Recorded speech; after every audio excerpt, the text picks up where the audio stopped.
সুপ্রভাত ছাত্রছাত্রীরা। আজকে আমাদের পাঠ্য বিষয়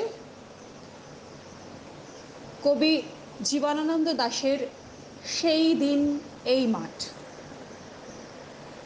এই কবিতাটি জীবনানন্দ দাশের রূপসী বাংলা কাব্যগ্রন্থ থেকে নেওয়া হয়েছে।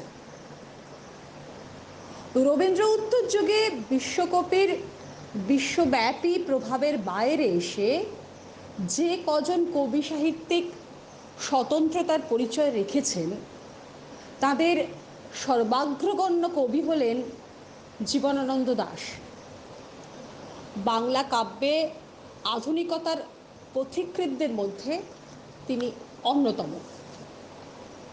তাঁর বিখ্যাত কাব্যগ্রন্থগুলির মধ্যে রয়েছে রূপসী বাংলা, বনলতা সেন, মহাপৃথিবী, বেলা অবেলা কালবেলা, শ্রেষ্ঠ কবিতা ইত্যাদি। আমাদের পাঠ্য কবিতা সেই দিন এই মাঠ কবির রূপসী বাংলা কাব্যগ্রন্থের এক সংখ্যক কবিতা। জীবনানন্দের বাংলা রূপসী বাংলা, শাশ্বত বাংলার স্বপ্নরূপ। জীবনানন্দ ত্রিকালদর্শী কবি ছিলেন। তিনি মনে মনে তার প্রিয় ভূমিকে অখণ্ড ভারতবর্ষ থেকে আলাদা করে নিয়ে রূপসী বাংলা নামকরণ করেছেন এবং রূপসী বাংলা কাব্যগ্রন্থ উৎসর্গ করেছেন আবহমান বাংলা ও বাঙালিকে। নিসর্গের রূপকার জীবনানন্দ রূপসী বাংলার রূপে বিমোহিত। যেমনি করে একজন শুদ্ধ প্রেমিক তার অনন্য সাধারণ প্রেমিকার অপার সৌন্দর্য ও ঐশ্বর্যে সর্বদাই মুগ্ধ থাকেন, এই মুগ্ধতার সূত্র ধরে তিনি দ্ব্যর্থহীনভাবে এই বাংলায় থাকবার প্রত্যয় ব্যক্ত করেছেন। তোমরা যেখানে সাধ চলে যাও, আমি এই বাংলার পাড়ে রয়ে যাব। গ্রাম বাংলার ঐতিহ্যময় নিসর্গ ও রূপকথা, পুরাণ, ইতিহাসের জগৎ জীবনানন্দের কাব্যে হয়ে উঠেছে চিত্ররূপময়। তাতে তিনি রূপসী বাংলার কবি অভিধায় খ্যাত হয়েছেন। রূপসী বাংলার সনেট গুচ্ছের প্রতিটি পংক্তিতে আবহমান বাংলার রূপ বৈভবের প্রতিভাস উৎকীর্ণ।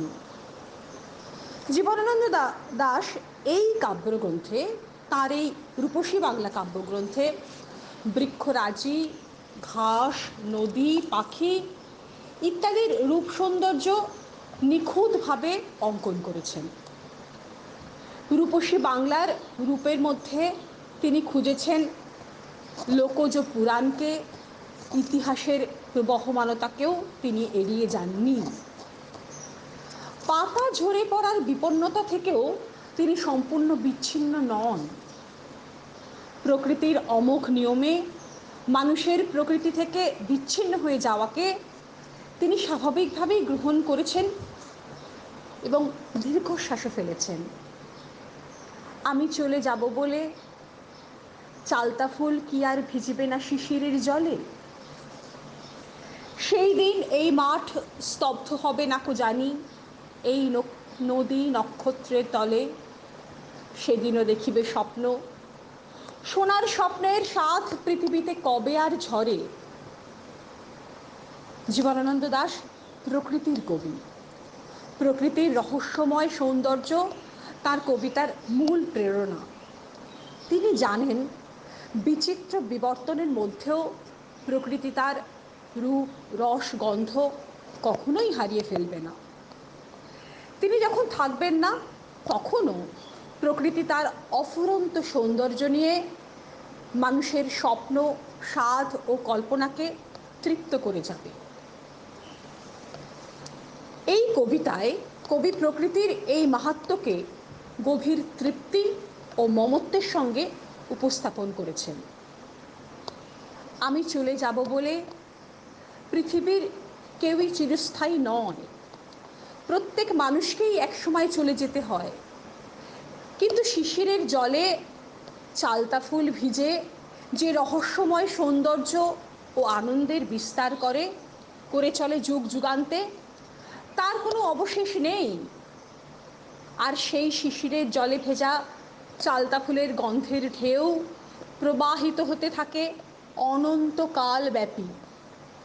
কবির এই বোধের মধ্যে প্রকৃতির এক শাশ্বত রূপ মূর্ত হয়ে উঠেছে, যেখানে লক্ষ্মী পেঁচাটির মমত্বের অনুভাবনাও ধরা দিয়েছে এক অসাধারণ তাৎপর্যে। এশিরিয়া ধুলো আজ, বেবিলন ছাই হয়ে আছে। মানুষের গড়া পৃথিবীর অনেক সভ্যতা বিলীন হয়ে গেছে। এশিরীয় ও বেবিলনীয় সভ্যতা এখন ধ্বংসস্তূপ ছাড়া কিছু নয়। কিন্তু প্রকৃতি তার আপন রূপ রস গন্ধ নিয়ে চিরকাল প্রাণময় হয়ে থাকে। প্রকৃতির মধ্যে বিচিত্র গন্ধের আস্বাদ, মৃদু মন্দ কোলাহলের আনন্দ, তার অন্তর্গত অফুরন্ত সৌন্দর্য কখনোই শেষ হয় না। জীবনানন্দ দাশ প্রকৃতির এই চিরকালীন সৌন্দর্যকে এক বিস্ময়কর শক্তিতে উপস্থাপন করেছেন তাঁর রূপসী বাংলার এক সংখ্যক কবিতায়। সেই দিন এই মাঠে, সেই দিন এই মাঠ, জীবনানন্দ দাশ। সেই দিন এই মাঠ স্তব্ধ হবে না কো জানি, এই নদী নক্ষত্রের তলে সেদিনও দেখিবে স্বপ্ন, সোনার স্বপ্নের স্বাদ পৃথিবীতে কবে আর ঝরে। আমি চলে যাব বলে চালতা ফুল কি আর ভিজবে না শিশিরের জলে, নরম গন্ধের ঢেউয়ে। লক্ষ্মী প্যাঁচা গান গাবে নাকি তার লক্ষ্মীটির তরে, সোনার স্বপ্নের স্বাদ পৃথিবীতে কবে আর ঝরে। চারিদিকে শান্ত বাতি, ভিজে গন্ধ, মৃদু কলরব, খেয়া নৌকোগুলো এসে লেগেছে চরের খুব কাছে।